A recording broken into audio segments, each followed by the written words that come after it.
el honor de tenemos el honor de tener entre nosotros al doctor Andy Faur, sociólogo, educador, rabino laico humanista y mi tío también, debo decir, y también al magíster Joel Schwartz, historiador, sociólogo y educador.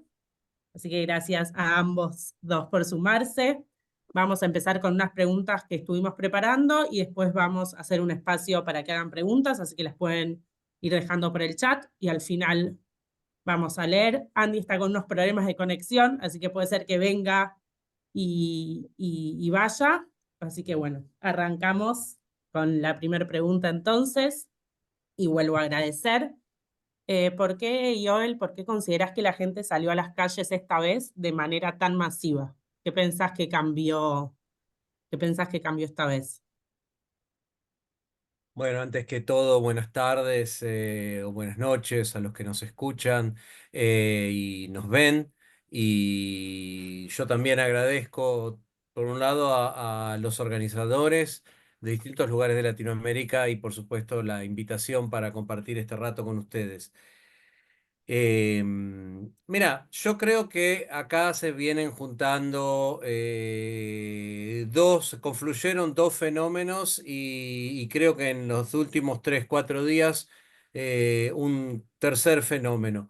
El primer fenómeno es un proceso que lo venimos charlando y lo venimos viendo hace muchísimo tiempo, que tiene que ver con la disconformidad, con la forma en que el gobierno de Israel, la forma en que el gobierno de Netanyahu viene llevando adelante su administración. Esto viene de antes del 7 de octubre.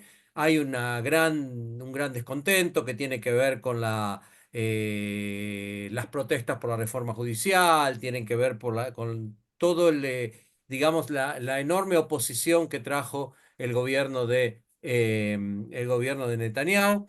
Ya desde que comenzó en enero, febrero del 2023 con todo el tema de la reforma judicial. El segundo canal, que en este caso es el más importante, es la cuestión de el trato. En primer lugar, la sensación de abandono y de ineficiencia por parte del Estado el 7 de octubre, y cuyo símbolo más importante, cuyo emblema más importante es justamente el tema de los secuestrados por Hamás y el tratamiento que el gobierno le viene dando al tema de los secuestrados por Hamás. Ahora, durante muchos meses se viene hablando de negociaciones que llevarían a algún tipo de acuerdo para la liberación, y todo el tiempo se nos tiene a los israelíes y a todos los que nos interesa liberar a los refugiados, a los secuestrados cuanto antes, se nos tiene en una especie de cuerda floja entre, por un lado, la idea de que un acuerdo es posible y de que se va a llegar a algún tipo de acuerdo que permita la liberación, y por otro lado, un mensaje que también es constantemente bombardeado por las usinas comunicacionales del gobierno, de que la única forma de liberar a los secuestrados es a través de la presión militar, es a través de la acción militar. Esto último se ha demostrado, quedó claramente demostrado en los últimos meses, y ni que hablar en la última semana, que es absolutamente falso. De hecho, hubo una sola gran liberación de secuestrados, como ustedes saben, y fue la que se hizo a través de un acuerdo, y desde entonces ha habido liberaciones parciales, muy pequeñas, muy heroicas por un lado, de algunos secuestrados, pero lo que más ha liberado el ejército han sido bolsas con cadáveres. Y si nosotros queremos a los secuestrados vivos, creo que una parte importante de la sociedad israelí entiende que es necesario hacer algún tipo, llegar a algún tipo de acuerdo que implique sacrificios desde el punto de vista militar, desde el punto de vista de seguridad por parte de Israel. Ahora, dije tres, porque todo lo que acabo de decir lo podría haber dicho hace un mes.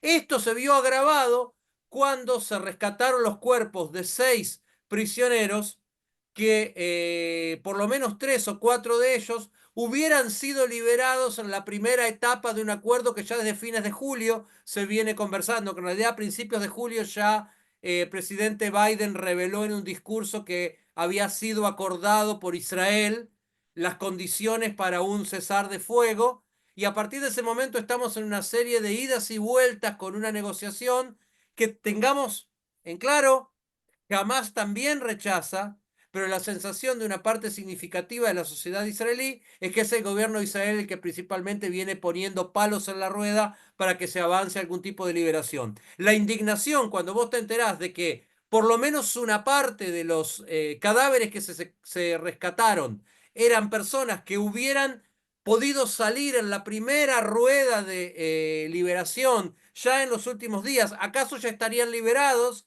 Eso generó una indignación muy grande, eso generó un rechazo muy grande por parte de una buena parte de la población en Israel, y lo que motivó esta enorme presión social que llevó el domingo, el lunes, ayer y hoy a miles de personas en las calles, a miles de personas rodeando las casas de los ministros, en la Knesset, en Tel Aviv, en Jerusalén, en otras ciudades, inclusive es importante decirlo y con esto termino, inclusive en ciudades que son típicamente ciudades de votantes del Likud. Esto va más allá de la cuestión de izquierda y derecha, a pesar de que otra vez las usinas del gobierno pretenden presentar esto como una campaña del grupúsculo de la izquierda que se niega a aceptar que perdió las elecciones.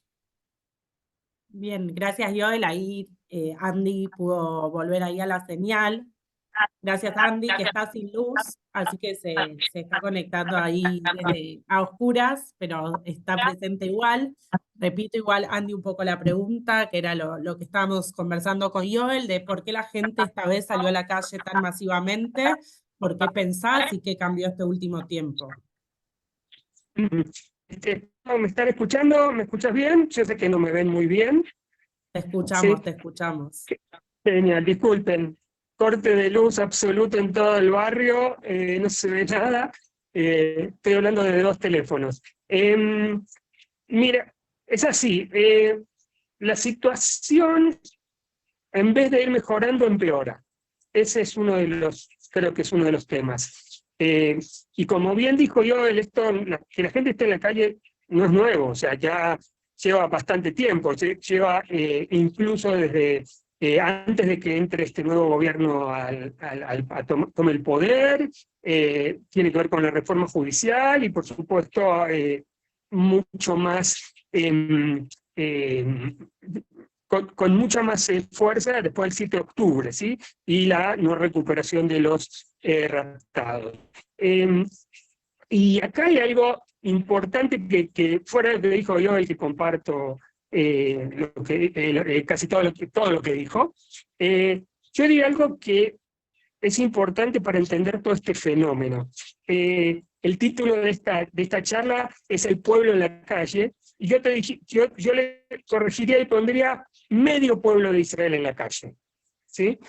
Porque esto, justo salió una encuesta ayer o anteayer de un instituto bastante serio acá en Israel, que dice que la mitad de los encuestados están a favor de un acuerdo para liberar a los secuestrados. Este acuerdo, por supuesto, implica liberar terroristas palestinos, terminar la guerra, algún tipo de retirada de Gaza, y la otra mitad del pueblo de Israel, no.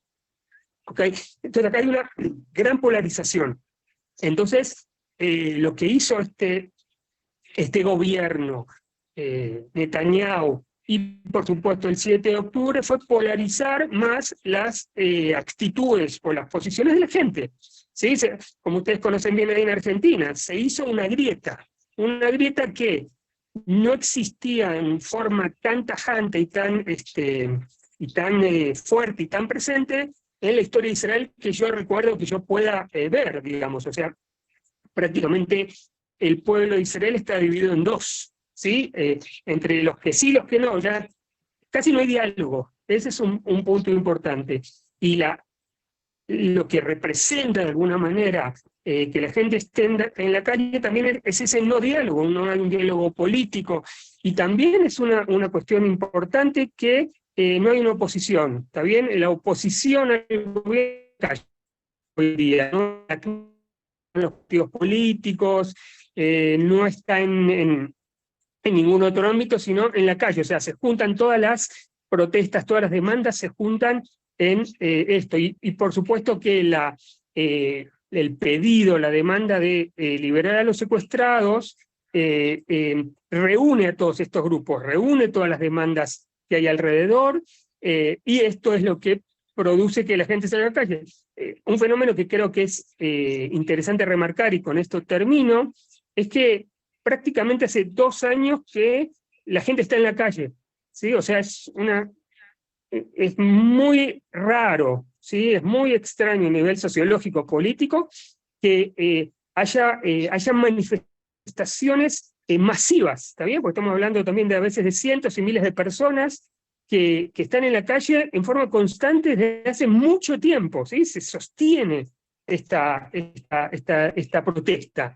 Que es digamos, no es menor, no es un dato menor cuando hablamos de sociedades democráticas, cuando hablamos de sociedades liberales, cuando hablamos de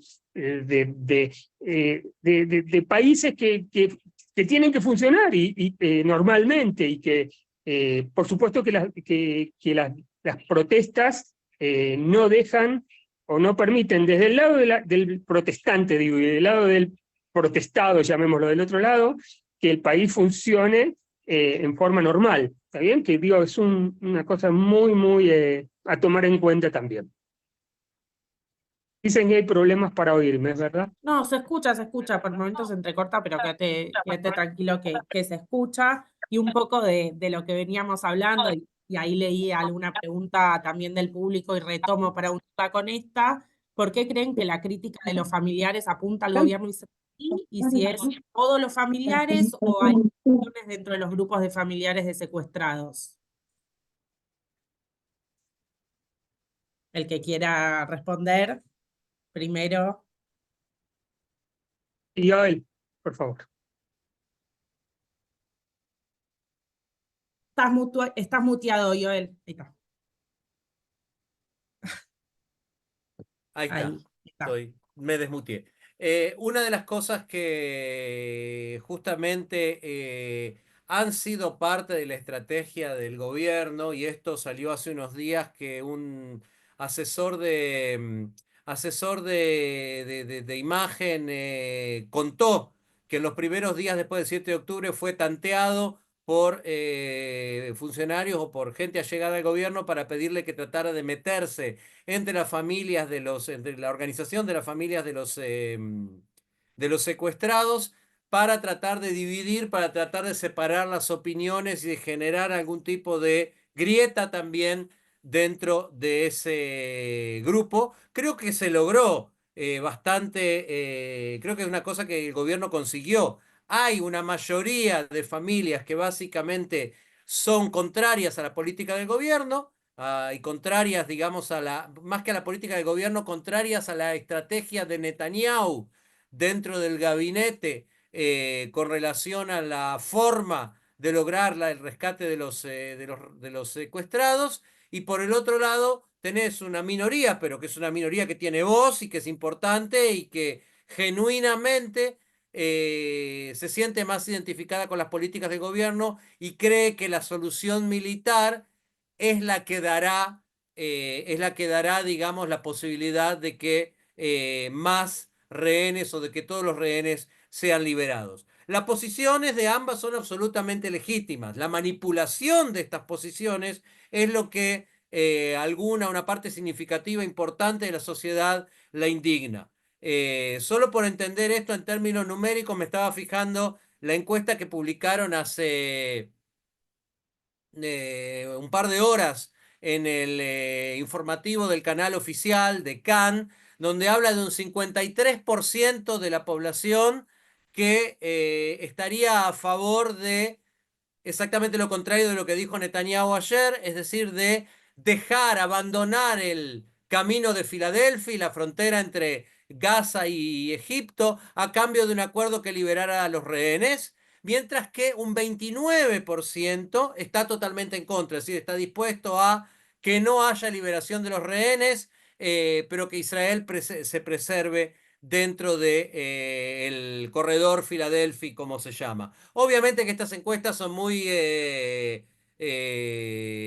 fluidas y se pueden leer de diferentes maneras, pero evidentemente hay una voz muy importante, muy poderosa, que es esa voz que está en la calle y que no incluye, vuelvo a repetir, solamente los militantes de un lado de la política, porque como bien dijo Andy, oposición y gobierno, la oposición no existe en términos políticos, sería una parte muy importante de la población que en este momento está mirando para ese lado. Pero volviendo a las familias de los secuestrados, yo creo que una parte muy significativa, diría el grueso de ellos, están representando en este momento lo que yo llamaba en otra intervención que hicimos hace un par de días, un espejo moral frente al cual la sociedad israelí se ve reflejada y frente al cual el gobierno de Israel, que es el mismo gobierno que fracasó el 7 de octubre del 2023, no quiere verse reflejado, no quiere verse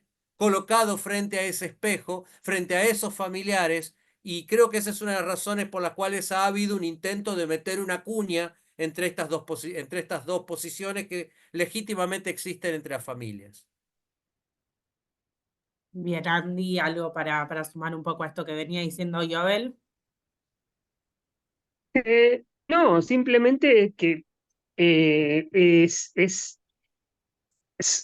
ve realmente ahí un debate muy fuerte y muy importante dentro de la sociedad israelí. O sea, se refleja ahí en las familias, se refleja en las posturas que están tomando. Y una cosa que yo tengo en cuenta también es que las familias de los que se fueron liberados y las familias de los que se recuperaron los cuerpos muertos siguen activas lo que se llama el MATE, siguen activas o el comité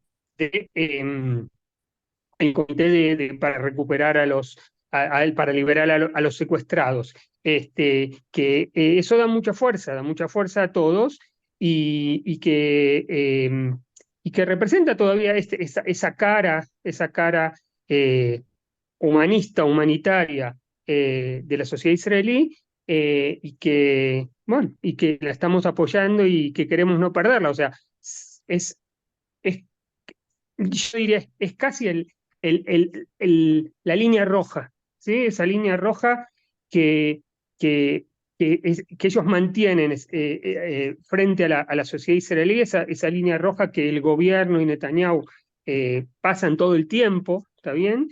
Y que las familias son las que mantienen ese frente, que es un frente moral desde mi punto de vista y ético, que hay que aprender, que no hay que pasarlo. Bien, siguiendo así un poco con las preguntas, retomando también un poco lo que van diciendo ahí en el chat. Estamos hablando mucho de las movilizaciones y acá también preguntan cómo es el comportamiento de la calle árabe dentro de Israel, si los árabes israelíes se suman a las manifestaciones y cuál es el clima que se está viviendo a partir del 7 de octubre, pero sobre todo ahora en la relación con árabes israelíes dentro de Israel. Bueno, ya que estoy con el micrófono abierto, empiezo a contestar yo. Y ahora, ¿te parece? Eh, la, hay una especie de influencia, ¿sí? Estamos hablando de pocos casos, yo conoce Rija, pocos casos de personas públicas, personas conocidas, ¿sí? O sea, ya sean políticos, ya sean actores, ya sean presentadores, periodistas, que se manifestaron, ¿está bien? O sea, que se manifestaron en forma tajante, concreta, oponiéndose. Y la calle árabe está tranquila relativamente, eso es interesante, o sea, o sea, lo que vemos, ¿sí? Es una especie de indiferencia pasiva. Indiferencia pasiva en el sentido que no hacen algo a favor, pero tampoco se los ve en la calle y haciendo cosas. Un ejemplo, pero del otro lado que voy a traer, y que fue muy malo el otro día en un partido de fútbol, sí, entre el equipo árabe importante de la liga, digamos, que se llama Bnei Sahnin, hicieron un acto muy poco respetuoso al himno de Israel en un partido de fútbol, ¿sí? Y, digamos, son esas cosas que, acá se pasaron en este caso, desde mi punto de vista por lo menos se pasaron mal, porque realmente, si bien no, mucho del público árabe no respeta el Actikva, el himno de Israel, generalmente no ofende, no, se quedan callados, se quedan quietos. Y acá tuvieron una actitud muy poco acorde, no solo como israelíes, ¿sí? Sino también en las circunstancias que estamos viviendo. Pero por eso digo, lo traigo como un caso así un poco extremo, un poco fuera de lo común, ¿sí? Porque en general lo que está pasando con la población árabe es esto de no tomar partido en grande, ¿sí? Bien, gracias, Andy. Joel, si quieres sumar algo más.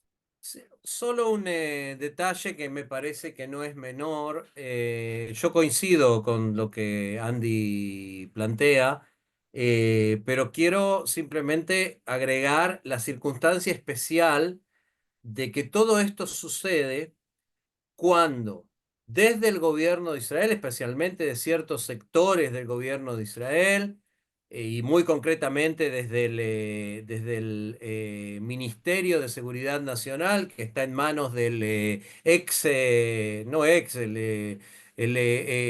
criminal, no sé si ex, pero Itamar Ben-Gvir, caanista, eh, se ha hecho de todo para provocar a la población árabe y yo creo que el 7 de octubre a las 4 o 5 de la tarde, si uno escuchaba las declaraciones de algunos de estos políticos de lo que sería la ultraderecha, lo que esperábamos era que de inmediato el ataque se extendiera hacia las ciudades mixtas donde viven árabes y judíos, hacia las regiones en las cuales hay contacto, ellos llamarán fricción, entre árabes israelíes y judíos israelíes en diferentes lugares del país. O sea, hay como una expectativa constante y como un bombardeo constante de una expectativa de que en cualquier momento los árabes israelíes se alzan contra el resto de la población, se unen a sus hermanos del otro lado de la línea verde. Y esto no solo que no ha pasado, sino como bien decía Andy, tal vez sea apatía, yo no creo que sea indiferencia, sí creo que hay la comprensión y como dijo Andy, muchos, digamos, líderes políticos lo han dicho claramente, de que si bien podemos como árabes identificarnos con la causa palestina, no es el camino del Hamas el que va a dar algún tipo de solución a esa causa. Hay un repudio muy grande hacia la cuestión de la violencia, por lo menos en términos de los líderes y los influencers, como se dice, las personas que de alguna manera tienen un poco de apelo sobre el resto de la población. Bien, siguiendo también con las manifestaciones y lo que pasó el domingo, que cuenten un poco sobre qué piensan de la actitud que tomó el Histadrut y que expliquen un poco también qué es la Histadrut, porque se habló mucho y quizás no es claro el concepto. Yo diría algo así como la CGT israelí para que se entienda, pero ustedes lo van a explicar mejor que yo. ¿Qué piensan sobre el paro que se tomó de mediodía y de la decisión un poco de la Corte al día siguiente de ponerle de alguna manera un horario de finalización? Andy, por momentos se te escucha quizás medio cortado, así que quizás si querés apagar la cámara, así te escuchamos mejor, pero sabemos, te vimos y sabemos que estás acá, pero si querés, Andy, empezar a vos o que empiece Joel, quien quiera. Sí, yo empiezo. ¿Me escuchan bien ahora? Ahora ¿Mejor? perfecto, Andy.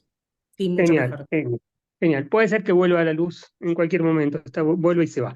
Así que, bueno, le contamos a todos. La Histadrut, sí, que sería así, algo así como la CGT, como la Central General, Sindicato General, agrupa, sí, a la mayoría de los trabajadores de Israel, no a todos, y es una de las instituciones más, se creó en 1920, antes de la creación del Estado incluso, ¿sí? O sea, la Organización de Trabajadores es previa a la creación del Estado de Israel.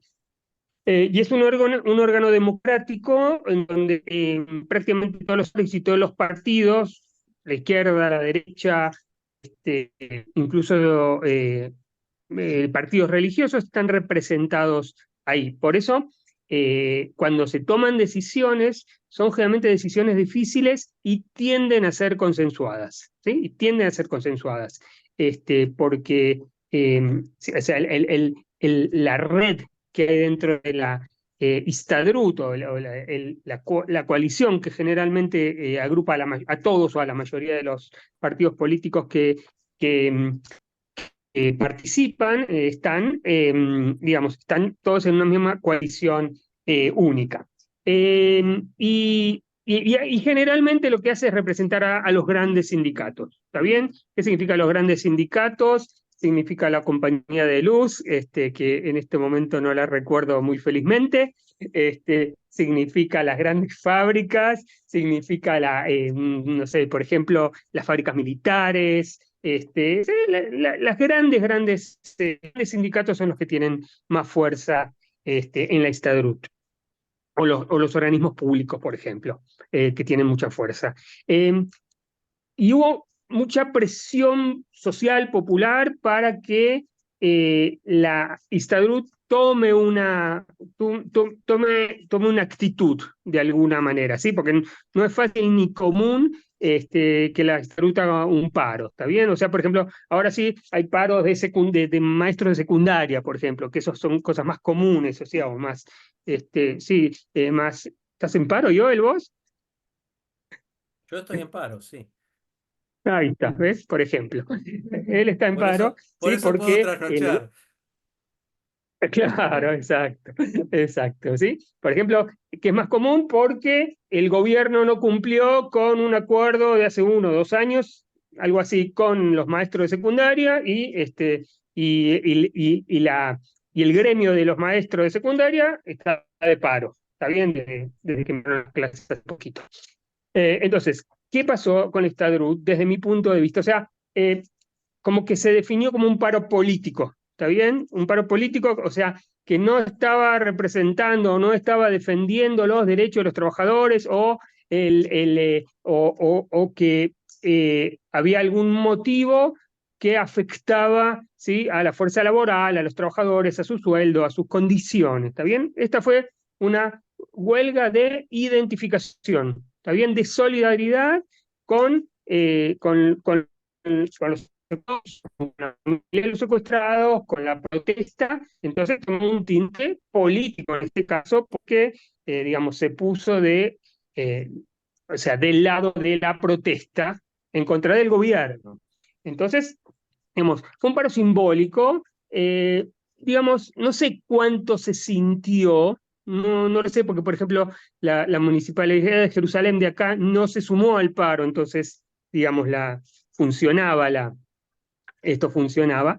Entonces, y cierta parte del transporte funcionaba, cierta parte no. Digamos, fue una cuestión simbólica que yo, desde mi punto, estuvo bien porque fue de alguna manera solidarizarse. O sea, yo diría que fue una huelga humanitaria, ¿está bien? Una huelga humanitaria, solidarizarse con la familia de los secuestrados y con los secuestrados, Obviamente que todo paro implica una pérdida muy grande de dinero, ¿está bien? Una pérdida muy grande en cuestiones de producción, de servicios, ¿sí? Son muy costosas las huelgas, cada día de huelga cuesta mucha plata. Entonces, hay que tener en cuenta eso porque afecta a la economía que ya de por sí no estamos en uno de los mejores momentos. Entonces, yo creo que se jugó en un acto simbólico y digamos, y yo digo, fortaleció, digo, no le cambió Yara la vida a nadie, creo, simplemente fortaleció o los que se identifican con la lucha, la demanda, les gustó ¿sí? O sea, se alegraron con esta decisión y los que no, por supuesto que no, la criticaron por haber tomado esa actitud. Listo. Joel. Sí, a mí, sí, básicamente coincido, solo dos o tres cositas así ilustrativas. Hay quienes dicen, yo no estoy seguro, no tengo una posición tomada respecto a lo que voy a decir, pero me parece importante que sepan, hay quienes dicen que a veces la Histadrut funciona como una especie de válvula de presión, como la olla a presión que en determinados momentos levanta y que de alguna manera un paro de un día, que más allá de la pérdida económica, no significa, no afectó, como dijo Andy, no le cambió la vida a nadie, sirve por un lado para que simbólicamente una parte de la población se sienta bien, se sienta respaldada por una institución grande, por una institución de peso dentro de la sociedad israelí, sin que esto cambie básicamente, en Argentina se mueva el amperímetro, ¿sí? Cambie básicamente las coordenadas de lo que está pasando, y en ese sentido hay inclusive quienes acusan a la Histadrut de ser funcional al gobierno de Netanyahu, porque le permite, digamos, como levantar la válvula, que escape un poco de vapor y después continuar con su política. Estas acusaciones ya se hicieron en marzo del año pasado, cuando Netanyahu había despedido, si ustedes se acuerdan seguramente, al ministro de Seguridad, y hubo una manifestación espontánea de cientos de miles de personas que fueron a reclamar por eso, y Netanyahu, hubo un anuncio de huelga de la Histadrut, y Netanyahu reculó, dio vuelta atrás y retomó al ministro de Seguridad sin nunca explicar ni por qué lo había despedido ni por qué lo había retomado, pero esto lo dejo de costado. De todas maneras, es otra gota que va cayendo sobre la piedra con todo su peso simbólico y que va marcando la enorme tensión que existe entre una parte importante de la sociedad y el actual gobierno. Y a eso le quiero sumar algo de lo que no se habló. Yo busqué en todos los medios que conozco y se habló del paro de la Histadrut. Me refiero en el extranjero, ¿sí? Los medios en español, en inglés o en otros idiomas. De lo que no se habló es que ayer hubo también un paro de la patronal, ¿cómo se llama? La Cámara de Comercio Israelí, que son los grandes empleadores privados, no estamos hablando de las grandes empresas o de lo que serían los sectores sindicales, sino los grandes empleadores privados, decretaron también un paro que muchas empresas importantes lo acataron. Les voy a dar un ejemplo. Hoy en día el jefe de la Cámara de Comercio de Israel es un tipo que se llama Arel Wiesel. Arel Wiesel es el dueño de algo que todos los que alguna vez visitaron Israel conocen, la empresa Fox. ¿Quién no visitó Israel y se compró una remerita de Fox? Y Ariel Visser era un tipo que era conocido durante la época de la pandemia por ser uno de los principales aliados de la política económica de Netanyahu, inclusive siendo muy criticado por la Histadrut y por otros sectores más ligados al campo sindical. Hace 2 días, Ariel Wiesel reclamó y exigió que también la patronal y los sectores del comercio se sumen a la huelga, y efectivamente hubo una gran cantidad de comercios en distintos lugares del país cerrados. Esto también nos permitió ver, al que quería verlo, inclusive me imagino que algún sociólogo puede, con la tecnología de mapas que existen hoy en día, dibujar el mapa de Israel y ver quién paró y quién no, y nos permite ver también esa grieta dentro de la sociedad israelí, entre aquellos que acataron y pararon y aquellos que decidieron no acatar y no parar, entre aquellas municipalidades, como decía Andy, como el caso de Jerusalén, y otras municipalidades ligadas fundamentalmente al actual gobierno desde el punto de vista partidario o por todo tipo de favores que reciben del gobierno central, y otras municipalidades que pese a eso o sin importarle eso, eligieron cerrar sus puertas o reducir la cantidad de servicios que daban. Eso también nos habla de la enorme grieta que vive hoy en día la sociedad israelí. Igual, de todas maneras, me parece súper importante lo que estamos conversando ahora, porque cuando uno se mete en redes sociales, especialmente en castellano, pero también en hebreo, te hablan básicamente de la huelga de Tel Aviv, las protestas de Tel Aviv, Kaplan, Kaplan, Kaplan. Kaplan es la calle donde se hacen las protestas en Tel Aviv, y en realidad esto tiene un alcance que va mucho más allá de Tel Aviv, si bien Tel Aviv congrega lo mayoritario, pero esto va mucho más allá de eso. Bien, gracias a ambos, siguiendo un poco y retomando también las preguntas que van haciendo desde el público. A partir de lo que pregunta, bueno, volvió la luz, así que lo tenemos a Andy con luz ahora. Retomando un poco la pregunta que hace Ernesto, ¿cuál creen que es el rol que está teniendo la Corte Suprema y cuál rol debería tener? ¿Qué rol juega, qué papel está jugando ahora la Corte Suprema? ¿Me escuchan? Perfecto. Te Ah, escuchamos y buenísimo. te vemos perfecto. Porque acá dice que no te escuché la pregunta, Yara, discúlpame. Perdón, preguntaba que a raíz de algo que están preguntando en el chat, ¿cuál es el rol que juega la Corte Suprema, que está jugando, y cuál cree que es el rol para ustedes que debería jugar y tener la Corte? La Corte Suprema en este... En, en Israel, o sea, en el conflicto o en este momento, a partir también a raíz de esta intervención que hizo sobre el paro del Histadrut también. Ah, eh, Sí, bueno, la pero Corte un segundito, Suprema... una cosa que es Perdón, sí, importante, ¿sí? La Corte Suprema no tuvo ninguna intervención con relación al paro de la Histadrut, es un tribunal de trabajo, que es una instancia, sí, es una tercera instancia, no es la Corte Suprema solamente puede responder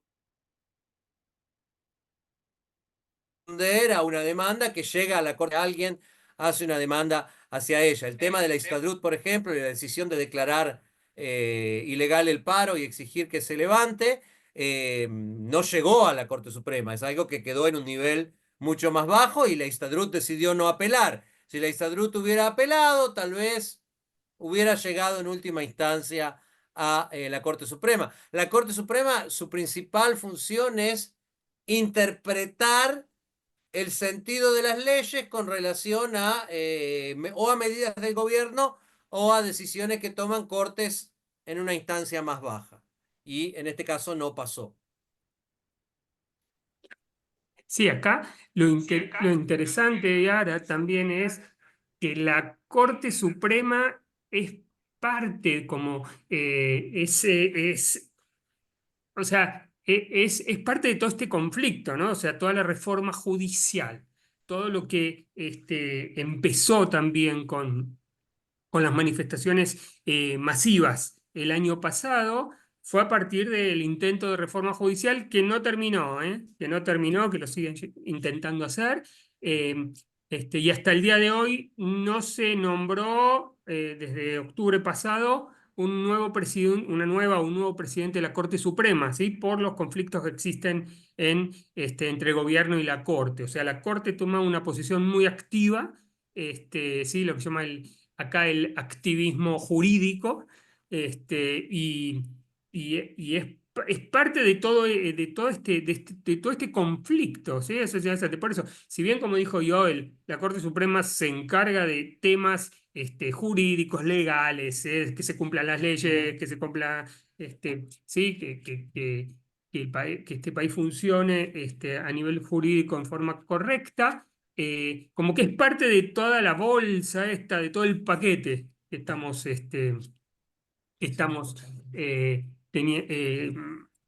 teniendo acá, ¿no? No, y la Corte, digamos, sigue funcionando, sigue y no se doblega, está bien, esto es importante porque el ministro de el ministro De justicia.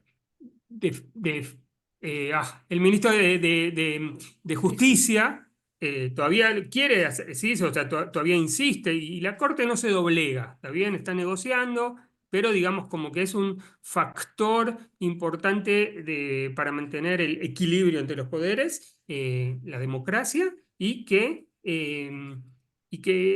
juega un papel.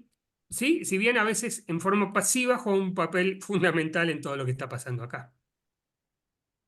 Bien, siguiendo con las preguntas del público, que aprovecho para decir que somos más de 100 personas, así que gracias a todos. Pueden hacer preguntas por el chat y las vamos leyendo. Hay varias preguntas bueno, de Inés y Marcelo sobre la situación en Cisjordania, si es probable, ven probable un levantamiento palestino en Cisjordania y cómo está siendo un poco la convivencia y qué está pasando en Cisjordania ahora. Sí, y ahora a mí me gustaría, antes de responder, una observación importante sobre el tema de la Corte Suprema, que me parece que se toca con esto Obvio. que justamente con esta pregunta. Si ustedes observan lo que viene pasando en el último año o en los últimos 11 meses, nosotros vemos que hay un aumento de las acusaciones contra Israel en los foros jurídicos internacionales, e inclusive algo que es único o sin precedentes, no sé si es único, pero sin precedentes en la historia de Israel, que es que el gobierno de Estados Unidos ha declarado a algunos ciudadanos israelíes, que son básicamente colonos de los territorios, como miembros de organizaciones terroristas, a los cuales se les debe embargar todos sus activos y todos sus bienes bancarios y demás, lo que inmediatamente repercute sobre el sistema bancario mundial, inclusive dentro de Israel. Los propios bancos de Israel se vieron obligados a congelarle las cuentas. Ahora, hay quienes interpretan esto como una consecuencia justamente del debilitamiento del sistema jurídico israelí, porque lo que siempre se decía era que la fuerza del sistema y la independencia del sistema jurídico israelí, el hecho de que Israel, con todos los problemas que puede tener, se investiga y se juzga a sí mismo, ¿sí? Y si hay una violación de los derechos humanos, va a ser el propio Estado de Israel el que la investigue y el que la juzgue, frente a una amenaza de golpe jurídico, porque llamarlo reforma jurídica para mí es un eufemismo, una amenaza de golpe jurídico como el que sigue en pie, como bien lo dijo Andy, y que comenzó en enero, febrero del 2023, frente a esa amenaza, no estoy hablando ya de las cortes internacionales que pueden tener una marcada animadversión contra Israel en vista de los países que están representados ahí. El propio gobierno de los Estados Unidos y el propio sistema jurídico de los Estados Unidos no confía más en el sistema jurídico, no confía lo suficiente en el sistema jurídico israelí como para dejar en sus manos el tratamiento de la cuestión de violaciones de los derechos humanos. O sea, esta es una señal que todavía no es una catástrofe, pero es una señal muy peligrosa de lo que va a pasar. Y si ustedes siguen de cerca algunos periodistas israelíes que se ocupan de estos temas, van a entender que hay mucha preocupación en el gobierno por el alcance que puedan tener estas acusaciones internacionales, no mañana, no el mes que viene, pero en los años venideros. No sé si les preocupa tanto lo que puede pasar con el soldado que está en Gaza, pero estoy seguro que les preocupa mucho con la posibilidad de que no puedan salir de un aeropuerto en Londres o en algún país de Europa. Esto nos lleva a lo que está pasando en Cisjordania. En Cisjordania obviamente hay un recrudecimiento de la violencia, obviamente hay un recrudecimiento de la violencia, mucho menor del lado palestino. Se esperaba, yo creo que una de las esperanzas del Hamas, muchos analistas lo han dicho, era que el 7 de octubre llevara un levantamiento popular, una tercera intifada en Cisjordania. Esto no sucedió, pero el Hamas y algunas otras organizaciones están constantemente tratando de sacar atentados, y en las últimas semanas ha habido por lo menos 4 atentados fatales, o por lo menos 3 de ellos fatales, en Cisjordania, atentados con garrafas de gas, atentados con explosivos, atentados con armas de fuego en distintos lugares de Cisjordania, y esto es algo que viene increyendo en las últimas semanas, digo entre paréntesis, bajo el gobierno que prometió acabar con la violencia y acabar con el terrorismo. Cierro el paréntesis. Que ha ido incrementándose en forma sideral desde que este gobierno asumió, y ni que hablar en los últimos meses y en las últimas semanas. Pero a eso tenemos que sumarle, por supuesto, el tema de la violencia en general impune de una parte pequeña, pero muy ruidosa de los colonos contra población palestina. En algunos casos, literalmente la expulsión de algunos palestinos de sus campos, o quemarles sus casas, o entrar y realizar lo que no hay otra forma de denominarlo, un pogrom en alguna aldea árabe, a veces en venganza por lo que ellos creen que fue un atentado que tal vez salió de ahí, y a veces simplemente porque son árabes y viven en el lugar equivocado en la época incorrecta. Y esa digamos, violencia de los colonos es un tema que también no cuenta con ningún tipo de tratamiento serio por parte de Israel, ni del ejército, que es quien debería ocuparse de eso, ni la policía, que en realidad no tiene injerencia directa en lo que pasa en Cisjordania, pero podría tenerlo sobre los ciudadanos israelíes que participan de eso, ni del sistema jurídico. El sistema jurídico se está mostrando bastante impotente para tomar algún tipo de medida con relación a eso. Bien, Andy, algo para sumar sobre la situación de Cisjordania y si es posible un levantamiento popular palestino en Cisjordania. Mira, el tema es así. Hay una muy fuerte, un crecimiento de la violencia impresionante, sobre todo en la zona de Jenin, en la zona del norte de Samaria, que sí, como dijo Joel, con fuertes atentados, con, con mucha violencia y y se ve o se siente, según los entendidos, una gran influencia de Irán, ¿sí? Un apoyo de Irán importante. Y están, digamos, y así como está bajando el poderío o la fuerza militar de Hamás en Gaza, la están incrementando o la están potenciando en Judea y Samaria, en la Cisjordania. ¿Está bien? Entonces, digamos, Israel optó por, como se dice, cortar por lo sano, ¿sí? Hoy hay una presencia masiva de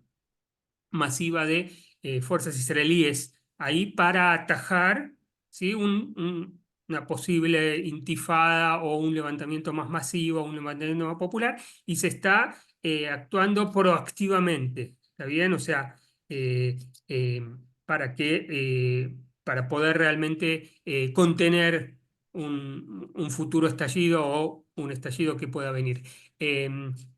Por ahora se está logrando, ¿está bien? Porque así como dijo Joel antes, se pensaba también, o sea, todo el pogrón que hizo Hamás el 7 de octubre, esperaban que también los palestinos de la Cisjordania y también los árabes israelíes se levanten, que no pasó en ninguno de los dos casos. Y ahora realmente estamos viendo un incremento, o sea, a medida que el Hamás se debilita en Gaza, se fortalece no solo Hamás, sino la Jihad islámica y otros grupos se fortalecen en la Cisjordania. Y bueno, Israel está actuando fuerte ahí, está actuando muy fuerte para contener posibles levantamientos masivos.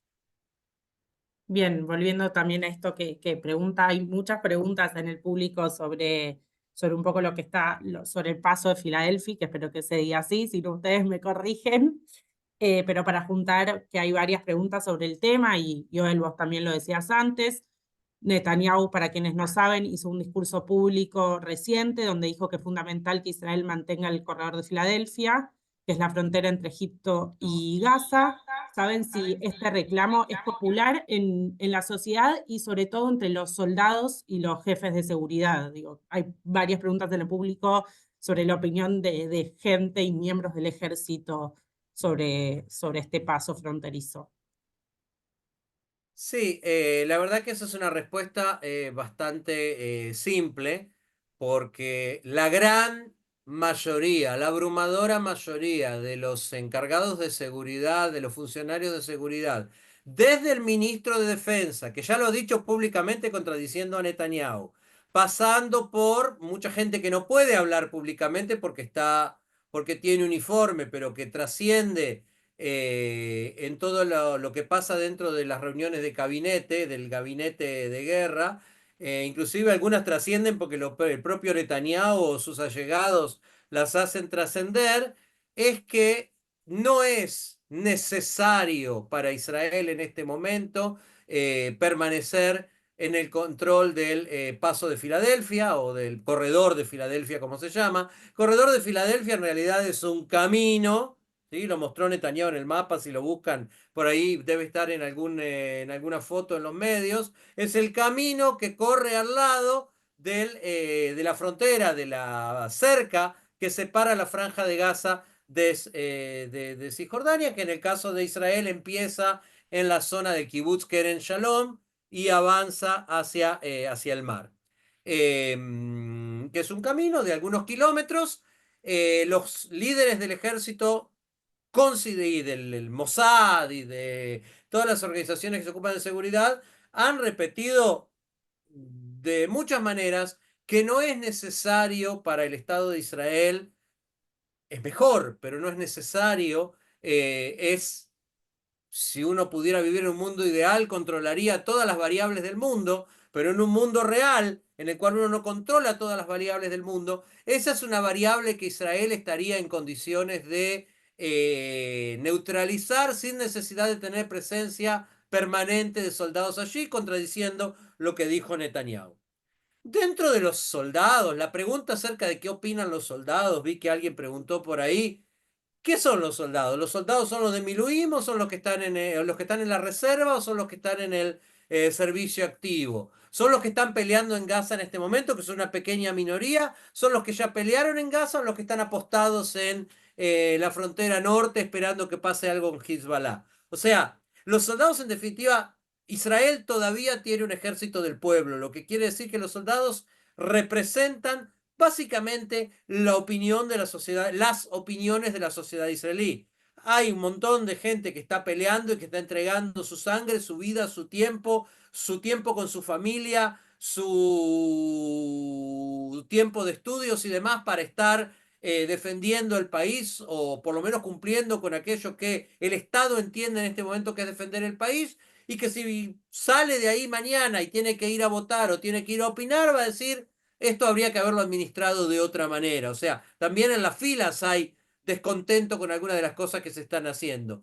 Pero eso me parece que es menos relevante, porque por un lado es el ejército del pueblo, sigue siendo el ejército del pueblo, y por otro lado es un ejército. No son los soldados los que toman las decisiones. Y también, si todos los soldados estuvieran de acuerdo con lo que yo digo, y también si todos los soldados estuvieran en desacuerdo con lo que yo digo, me parece que no se puede hacer un plebiscito entre los soldados para definir qué es lo que se hace, ¿sí? Porque por algo hay en un ejército, para que funcione, una determinada jerarquía y un determinado escalafón, que cuando no se respeta se producen desastres, como nosotros lo vimos en muchos lugares del mundo, a veces también en Israel.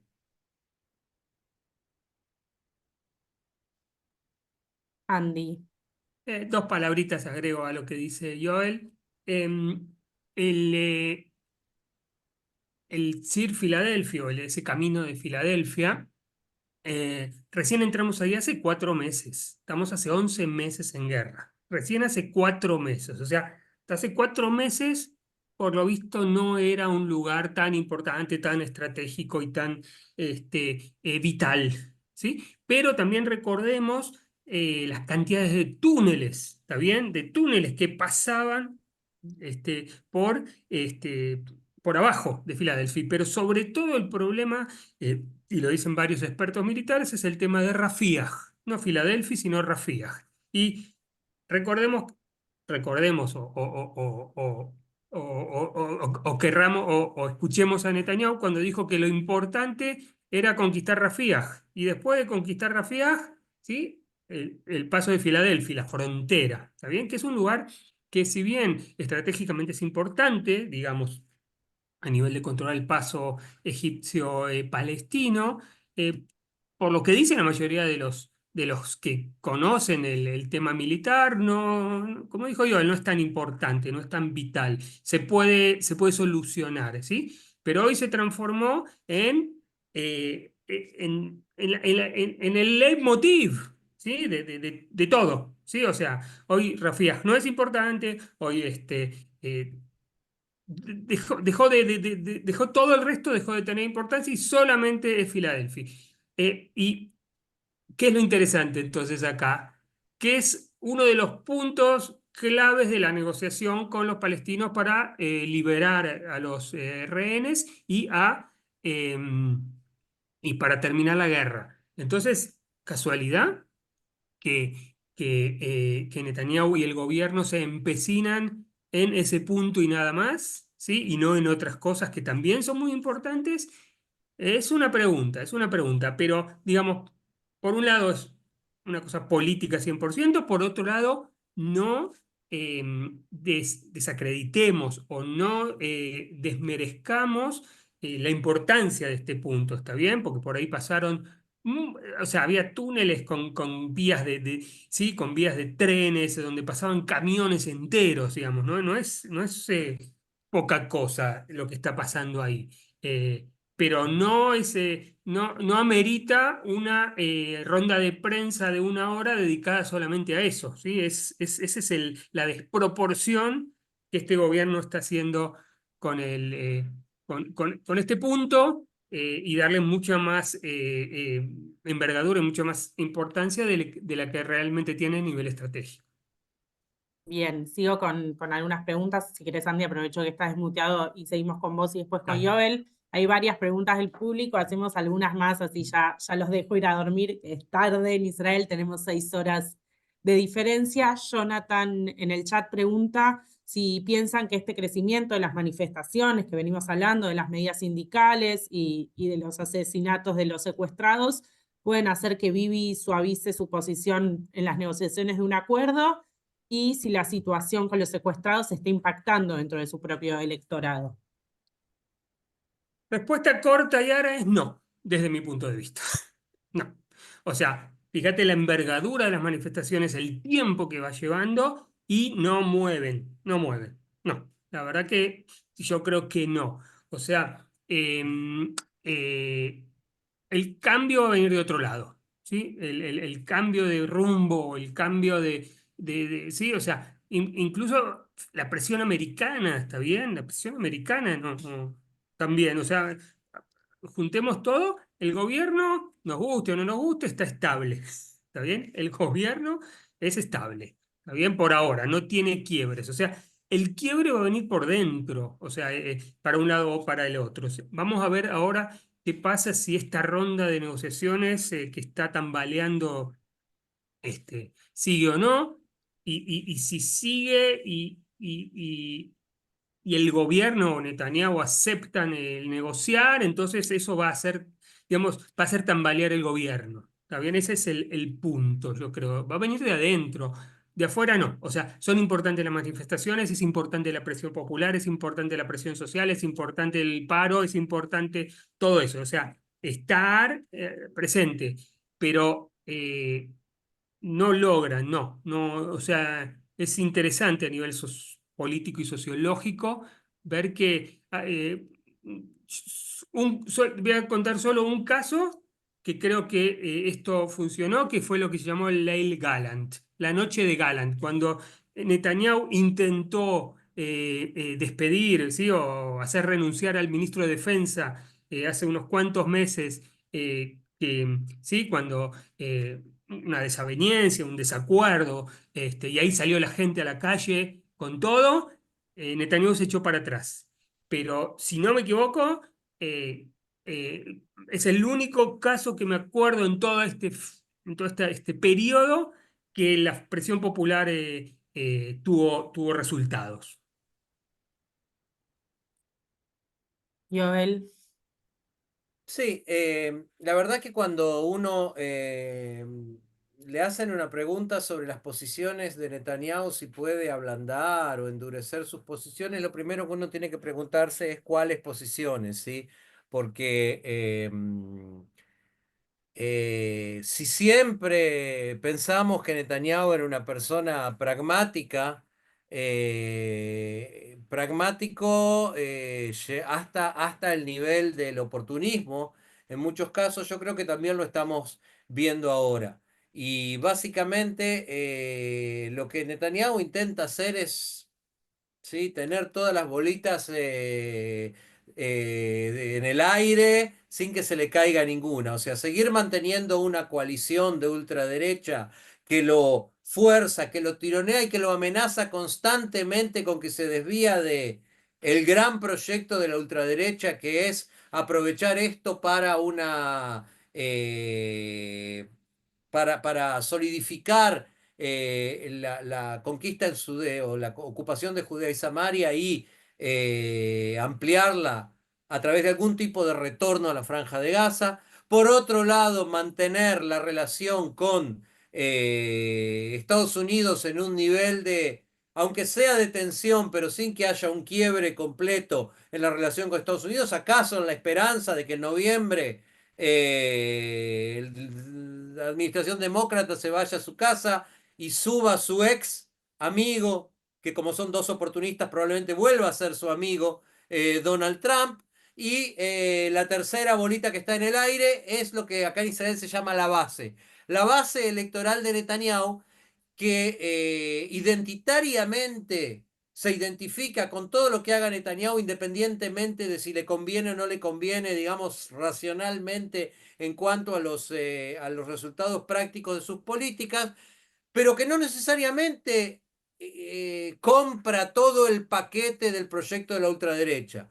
Dentro de la base electoral de Netanyahu hay gente que tiene una postura mucho más moderada en algunos temas, pero que, otra vez vuelvo a repetir, no desde lo político, sino desde lo identitario, no va a votar otra cosa mientras esta posibilidad exista. Mantener esa base, mantener la alianza con la ultraderecha y mantener algún tipo de relación, de equilibrio con Estados Unidos, son como las cosas que Netanyahu trata de mantener en juego. Por lo tanto, con cada uno va a hablar algo diferente. Y está claro que cuando Netanyahu habla con Biden por teléfono, no dice lo mismo que dicen las conferencias de prensa, que son básicamente monólogos de Netanyahu frente a las cámaras donde él le habla a su base. Tampoco es lo mismo que se habla en el gabinete. Es decir, en cada lugar hay un discurso que es apropiado a mantener alguno de esos elementos de juego en el aire y que no se le caiga ninguno. Coincido con Andy, ya hubo una presión popular cuando fue lo de Gallant. A propósito, solo para entender esto es importante, lo de Gallant fue, como dice Andy, una desaveniencia. ¿La desaveniencia por qué? Porque cuando el ministro de Justicia presentó la propuesta del golpe judicial, Gallant fue uno de los pocos ministros que dijo esto es un error.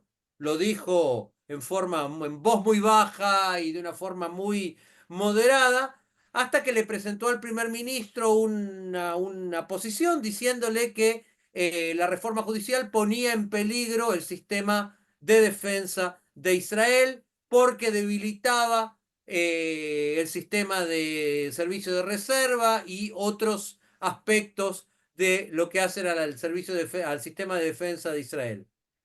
Netanyahu no estaba dispuesto a aceptar esto, lo vio como una conspiración para derrocarlo, despidió a Gallant y el pueblo de Israel, inclusive mucha gente del Likud, se puso de pie para decir hasta acá llegamos. Y eso hizo, como dijimos antes, que se reculara. ¿Puede volver a pasar algo así? Todavía no pasó.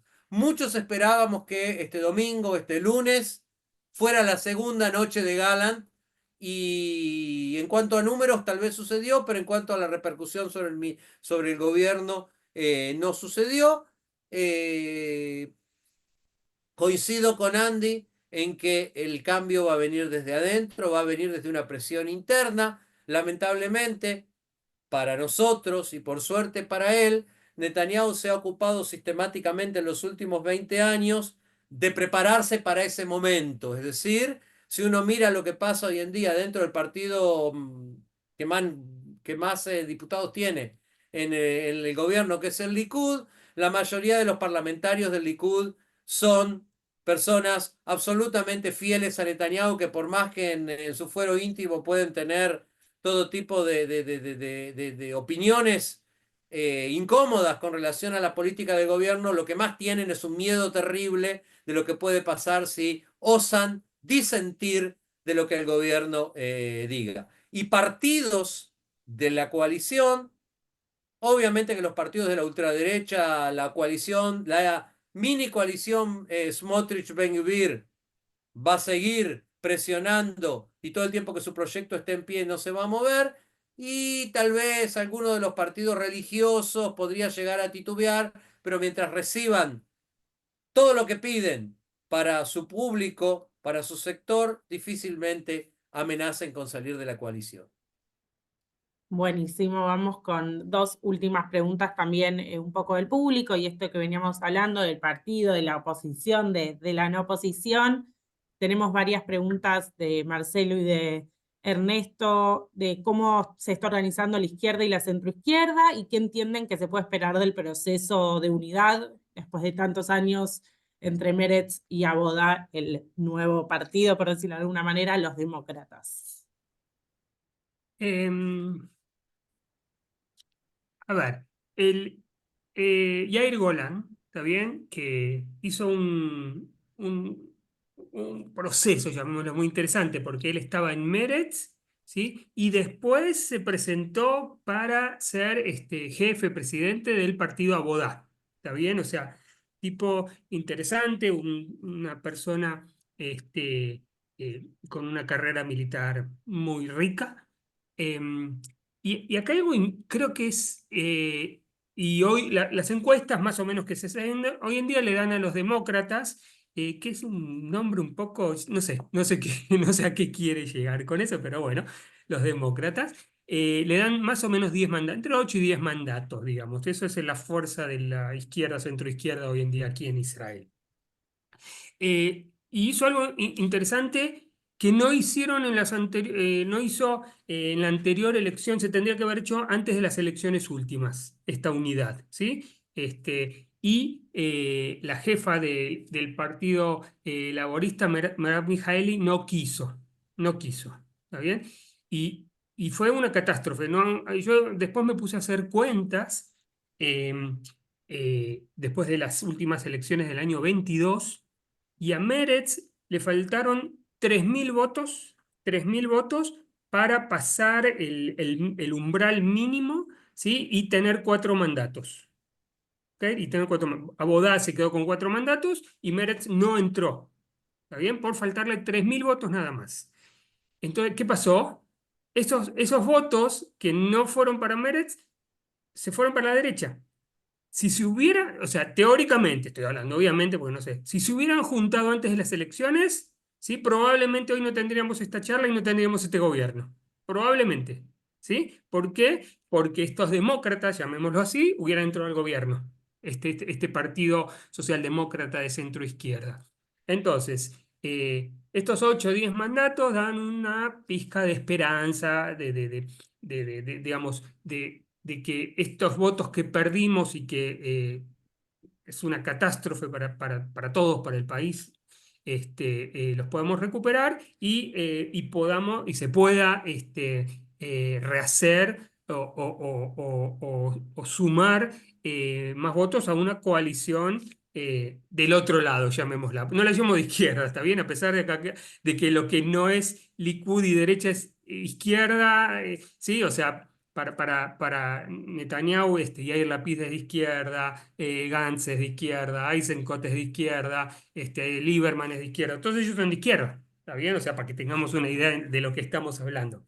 Entonces, esta da una esperanza interesante y les cuento que Yair Golan lo veo como participante, ¿está bien? Lo he visto en varias manifestaciones. O sea, se lo invita a veces a hablar, pero si no está ahí, firme, ¿está bien? Como uno más. Que eso es, digamos, habla un poco y la gente lo saluda con mucho afecto, con mucha simpatía. Obviamente que ahí está con un público cautivo, llamémoslo así, ¿no? Pero em, tiene bastante llegada. No va a ser un próximo Rabin, no va a ser un próximo Rabin, pero da un poco de esperanza de algún tipo de cambio en este sentido. ¿Y qué era el otro que habían preguntado y ahora que me olvidé? De qué se puede esperar un poco de la unión entre Meretz y Abodá y Esto. sobre eso, básicamente. Ok, entonces ya contesté. Más que contestado. ¿Y Joel? Sí, mira, yo creo que básicamente lo que Andy plantea yo coincido. Agregaría que el dilema que tiene hoy en día este partido, los demócratas, primeramente solamente una cuestión sobre el nombre. El tema de los demócratas viene de las elecciones municipales.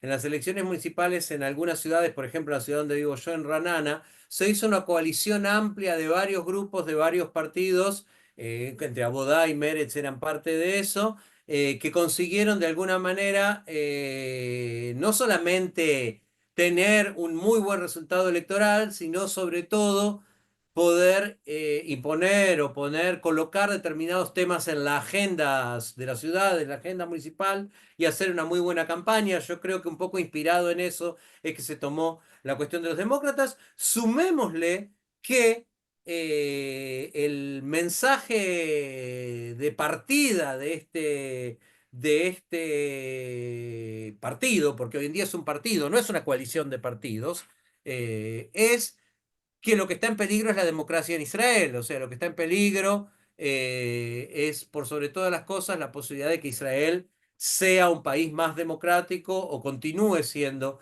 un país democrático. Y en ese sentido yo creo que la elección del nombre tiene que ver con eso. Igual yo creo que hay un dilema que en algún momento este partido va a tener que definirse y que tiene que ver con el hecho de si quiere ser el partido de la protesta, que es absolutamente legítimo, o quiere presentar un proyecto de país. ¿Qué quiero decir con esto? Un proyecto de país que implique una alternativa que se le pueda presentar no solamente a los votantes tradicionales de Abodá y de Meretz, ¿sí? Que por ahí sumaban 8 mandatos según la cuenta que hizo Andy y suman 8 mandatos después de la unión. O sea, si esa es toda la diferencia, está muy bien para impedir que Netanyahu gane las próximas elecciones, a lo mejor, y a lo mejor no. Pero el votante de Abodá y Meretz suele también ser un poco voluble, y si en otro partido que no es tan de centro izquierda ni de izquierda, pero se presenta alguna persona que tiene un discurso que parece más potable, a veces nos dejamos engañar por los cantos de sirena de personas como Gantz u otros, y hay votantes de Meretz, que saben que Gantz no es de izquierda, pero que pueden llegar a votarlo, u otros personajes por lo general que alguna vez vistieron un uniforme y que aparecen dando vueltas por ahí. Eh, la, si este Partido Demócrata o de los demócratas quiere llegar a ser más que la suma de los dos, tiene que pensar en cuál es el proyecto de país que puede hablarle a un público que en este momento probablemente se siente incómodo con sus elecciones hasta este momento. Yo creo que el desarme de las dos estructuras tradicionales de los dos partidos, Abodá, que es un partido centenario, y Meretz, que es un partido que tiene 30 años, pero que de alguna manera se veía en la sociedad israelí como un partido de viejos, ¿sí? O un partido de la vieja guardia. Yo creo que, a pesar de que sus candidatos de los últimos años han sido personas muy jóvenes, pero aún así se veía como un partido con un discurso de la vieja guardia. Creo que es un buen paso en el camino de intentar crear algo nuevo, pero todavía hace falta pensar en el proyecto. Un proyecto que tiene que ver con ofrecer una alternativa. A ver, la gente de Ofakim, una ciudad que fue terriblemente atacada el 7 de octubre, y en la cual tradicionalmente gana el Likud, es muy probable que si no se le presente una alternativa política que convenza, sigan votando al Likud, a pesar de que muchos de ellos pueden pensar que este gobierno tiene una parte importante de la responsabilidad por el 7 de octubre. Entonces no es suficiente, creo, con ser el partido de la protesta y conformarse con la posibilidad de 8 mandatos o 9 mandatos, sino que creo que necesita pensarse más allá, y creo que es el gran desafío que hoy en día en algún lugar de Meretz o de Abodá o de los dos juntos, o entre Yair Golán y sus amigos, tendrían y seguramente tienen que estar pensando, dando respuestas también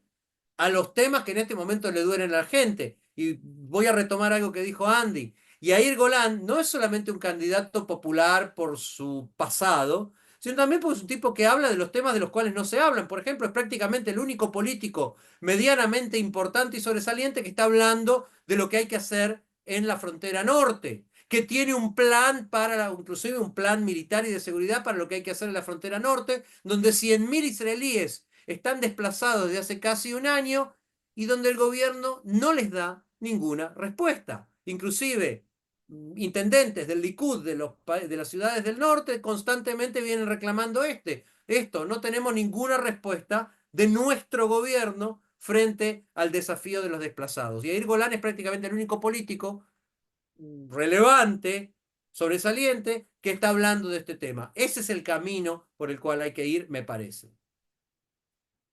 Y ahora sí, última pregunta, y los dejo irse a dormir a ambos. Pregunta también que viene un poco del público, y para cerrar, ¿cómo piensan y cómo creen que la situación actual atraviesa a las comunidades, a nosotros y a los del público, a las comunidades judías de la diáspora? ¿Y qué creen que se puede hacer desde el exterior para colaborar? Estamos lejos, a veces, y nos sentimos más lejos. ¿Y qué piensan eso que se puede hacer desde acá para colaborar y ayudar? Empiezo.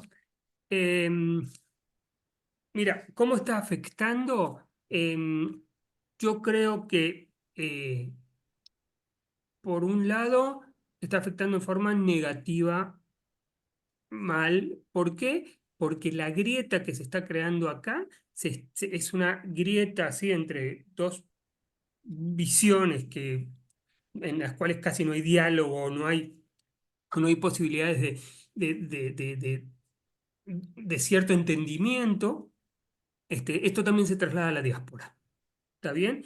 Y eso es malo porque ese consenso se está rompiendo.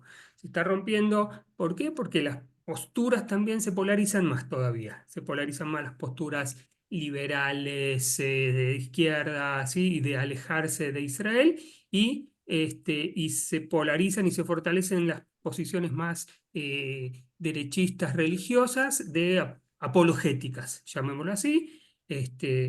Y realmente afecta mucho también al interior de, de las, de las comunidades. Sumémosle a esto el aumento brutal del antisemitismo que provocó todo esto. O sea, no sé si llamar se destapó, aumentó, no sé cómo llamarlo, todavía no lo terminé de elaborar.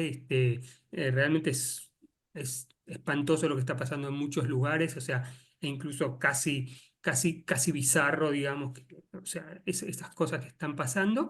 Y esto afecta también mucho a las comunidades, ¿sí? Sí, y qué interesante que es que me escuché en varias oportunidades que esto del 7 de octubre despertó el judaísmo en algunos judíos, ¿no? O sea, gente que estaba más indiferente, más apática a su judaísmo, menos comprometida, menos activa, de golpe se despertó.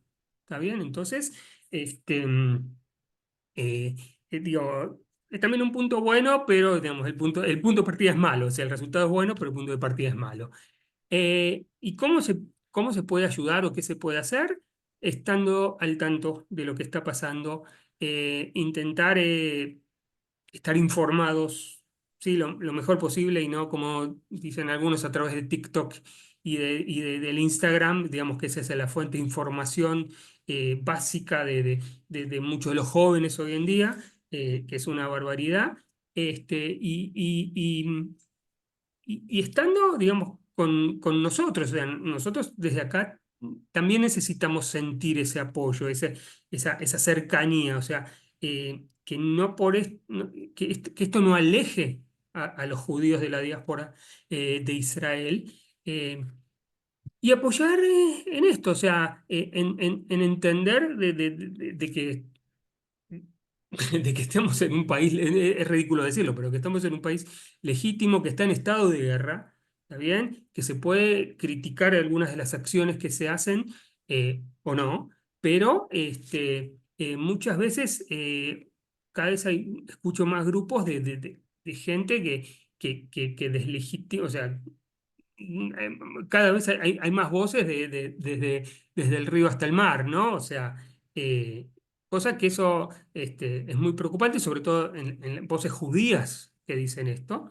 Y bueno, eso, estar comprometidos y también entender que apoyar y entender que aquí también hay una polifonía de voces, ¿está bien? O sea, nosotros somos una voz más de todo esto. No hay una sola voz y identificarse con las voces también críticas dentro de la sociedad israelí y no solo las apologéticas y las unívocas y nada más. Bien, muchas gracias, Andy. Joel, algo para cerrar y contestar también la pregunta. Sí, yo creo que, para no repetir lo que Andy dice, que coincido en la necesidad de estar con nosotros y de entender Israel como una sociedad plural, en guerra y con todos sus conflictos y sus problemas. También una sociedad que más que nunca, hoy tenemos que decir, no es igual y no va a ser nunca igual al ayer. Y Israel, después del 7 de octubre, es otro país. La sociedad es otra sociedad. Estos son los eventos que pueden, que deben y que transforman una sociedad, y es muy difícil hoy decir para dónde la transforman, ¿sí? Y hay quienes seguramente se ocupan de esas proyecciones, no es en este momento lo que nos tiene que ocupar. Pero sí me parece, y quiero enfatizar, la cuestión de que la mayoría de los judíos en la diáspora se manejan o conocen o entienden lo que pasa a través de herramientas que están minadas de desinformación y de desinformación muy parcializada. Si nosotros dedicamos una hora y media a hablar de la protesta social o la protesta en Israel contra lo que muchos israelíes, 53% de acuerdo a una encuesta que se publicó hoy, ven como una error conceptual, por llamarlo de alguna manera muy delicada, ¿sí? Muy polite del gobierno, por no llamarlo de otra manera. Lo que nosotros vemos en redes sociales, lo que nosotros vemos inclusive en medios comunitarios, es justamente lo contrario, es decir, una identificación acrítica con posturas propagandísticas. Y yo creo que una de las cosas que los judíos de la diáspora sí tienen que hacer, en primer lugar, para sí mismos, ¿sí? Para vivir en un mundo que no sea un mundo de fake news, pero también para el hacia afuera y para el resto de la comunidad judía y el resto de la sociedad en general, es tratar de mostrar justamente lo multifacético, de mostrar todas las caras, demostrar cuando hay cosas que no son verdad y mostrar que son mentira de un lado y del otro, o sea, también de lo Free Palestine y del río hasta el mar, pero también a veces de nuestro propio gobierno o de los que se creen que le están haciendo un favor a los soldados, publicando todo tipo de tergiversaciones, mentiras y cosas que no son verdad. Yo creo que el trauma que vive la sociedad israelí, el trauma que vivimos los judíos en el mundo, no lo vamos a solucionar con discursos triunfalistas, no lo vamos a solucionar con imágenes trucadas de AI, de un soldado rescatando un bebé de la Franja de Gaza creada con inteligencia artificial, cuando lamentablemente ningún soldado rescató a ningún bebé de la Franja de Gaza, como quisiéramos todos que pasara. Entonces, ese tipo de actitudes propagandísticas lo que terminan siendo es generando una distancia cada vez más grande entre la forma como lo vivimos, los que lo vivimos de cerca, y la forma como lo ven los judíos de la diáspora o algunos judíos de la diáspora, y muchos judíos en Israel también. Vuelvo a repetir, la grieta está en Israel, pero la forma de hacer un puente para la grieta no puede ser nunca a través de repetir consignas y de repetir discursos e imágenes triunfalistas que no nos conducen a ningún lado. Entonces yo creo que eso sí es un punto importante en el cual tenemos que enfatizar y tenemos que poner mucho el acento, buscar fuentes fidedignas de información, tratar de entender la complejidad de la sociedad israelí y de la sociedad israelí en guerra, que creo que estamos pasando por un momento en el cual muchas de esas aristas de la sociedad israelí salen a la luz, y es importante que las personas puedan conocerlas, puedan entenderlas, porque si no, no entienden a Israel y se identifican otra vez con Israel que es mítico, que es imaginario, de la misma manera en que se ataca a un Israel imaginario, ¿sí? Desde los pro-Palestine se defiende a un Israel imaginario desde ciertos sectores, y la verdad que yo quiero que nosotros nos defiendan a nosotros, se identifiquen con nosotros y nos acompañen a reconstruir todo lo que haya que reconstruir en este país. Bueno, muchísimas gracias, Joel, muchísimas gracias, Andy, que les escribimos de un día para el otro, aceptaron con muy, muy poca anticipación salir a este Zoom, que lo difundimos hace 2 días y fuimos más de 100 personas, así que muchas gracias también a todos los que nos escucharon.